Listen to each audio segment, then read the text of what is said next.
Olá, tudo bem? Meu nome é Caio César, sou fisioterapeuta e osteopata e resolvi gravar este vídeo com o intuito de esclarecer algumas dúvidas em relação à osteopatia. A osteopatia ela foi criada em 1874 pelo Dr. Andrew Still. Still é considerado o pai da osteopatia, que após a sua morte a corrente osteopática continuou por meio de seus discípulos e colégios pelo mundo inteiro. Um exemplo disso é o Colégio Brasileiro de Osteopatia, que hoje alcança sua 10ª sede em nosso país. A osteopatia ela é considerada uma especialidade da fisioterapia desde 2001, portanto, somente fisioterapeutas podem aplicá-la. Então vamos saber um pouquinho o que é a osteopatia. A osteopatia é um método de diagnóstico e tratamento manual que visa identificar e restaurar a mobilidade dos tecidos responsável pelos sintomas. Tudo isso baseado nas complexidades anatômicas, fisiológicas e sistêmicas do corpo humano. O objetivo principal da osteopatia é encontrar a causa dos sintomas, lembrando que nem sempre a causa é o local de dor referida pelo paciente. Por isso que o osteopata ele enxerga o paciente como um todo. Não existe um osteopata somente estrutural, ou somente visceral, ou somente craniano. Todas as estruturas corporais elas são conectadas e é necessário o profundo conhecimento de todas elas. Como é feito para encontrar essa causa? Realiza-se uma avaliação, onde é composta por uma anamnese que conterá informações sobre tipo de dor, local de dor, se ela se altera ou não com o movimento, traumas, queixas viscerais, testes ortopédicos e testes osteopáticos. Então, é feito um escaneamento do paciente. Tudo isso guiará o osteopata à região que esteja causando sintomas. Uma vez identificada essa região, caberá então corrigir ao que chamamos de disfunções somáticas através das técnicas manuais. O termo disfunção somática refere-se a uma diminuição tridimensional de mobilidade de algum tipo de tecido, sendo eles ósseo, muscular, ligamentar, nervoso ou visceral. Existe uma técnica específica para cada tipo de tecido.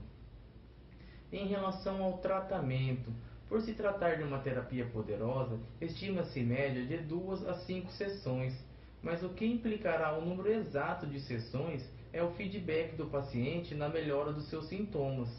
Após a primeira sessão, espera-se uma melhora de 30 a 70%. Um outro fator muito importante é respeitar o intervalo mínimo entre as sessões de 7 dias.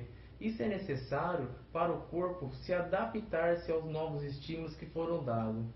A duração de uma sessão dura em média 50 minutos e o valor varia de cidade para cidade, podendo chegar de 100 a 300 reais. Em relação à quantidade de sessão, quando eu falo 5 sessões, é um número considerável dentro das possibilidades que a osteopatia pode te proporcionar.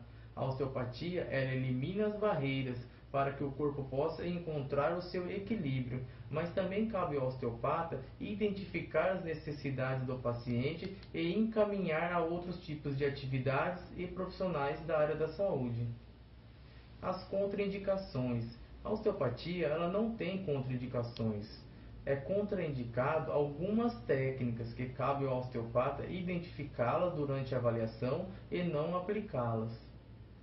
Quando falamos de indicações, você já deve ter visto uma série delas, como cervicalgia, torcicolos, lombalgias, vertigem, hernia de disco, hernia de hiato, cefaleias, dentre outros. Sim, está correto afirmar isso. Todos esses sintomas, existe uma via de tratamento que a osteopatia pode interferir. Lembrar que é bom sempre respeitar a fisiologia e a biomecânica do corpo.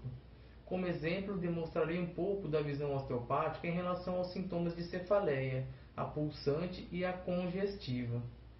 Na pulsante, sabemos que a vascularização do crânio é realizada pelas artérias carótidas internas, que penetram o crânio pelo forame carotídeo do osso temporal e pelas artérias vertebrais, que a nível de C6 passa pelos forames transversos das vértebras cervicais e penetra o crânio pelo forame magno do osso occipital.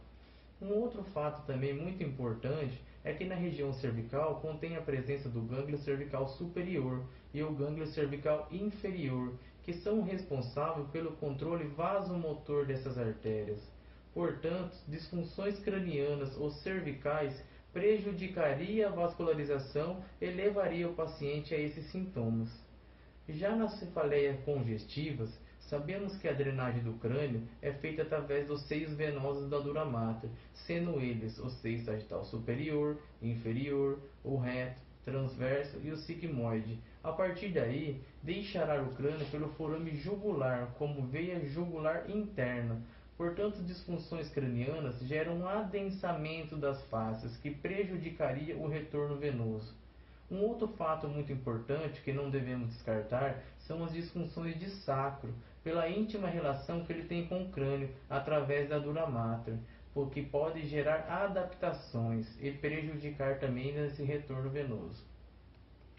Espero ter esclarecido algumas dúvidas, e vocês que se enquadram diante de algum desses sintomas, agora já sabem o que a osteopatia é capaz de fazer por você. Procure um fisioterapeuta osteopata na sua cidade, de confiança, com uma formação completa. Tudo nesta vida é questão de prioridades. Portanto, priorize a tua saúde, priorize o seu bem-estar. Obrigado e até mais.